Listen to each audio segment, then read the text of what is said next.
Welcome. So in this tutorial, I'm going to show you how to stop other users on mentioning you on Instagram using your computer. So if you want to know how I did it, just keep on watching.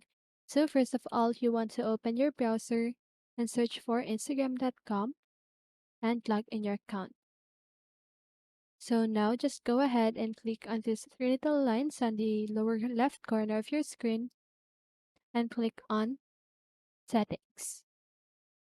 So now just go ahead and choose privacy and security. Then scroll down until you see the mentions section. So just go ahead and click on no one. So that means that no one can mention you on Instagram. So that is how you do it. I hope this video helped you, and if it did, make sure to like, subscribe, and hit the bell notification so you won't miss a video. See you on the next one, and have a great day.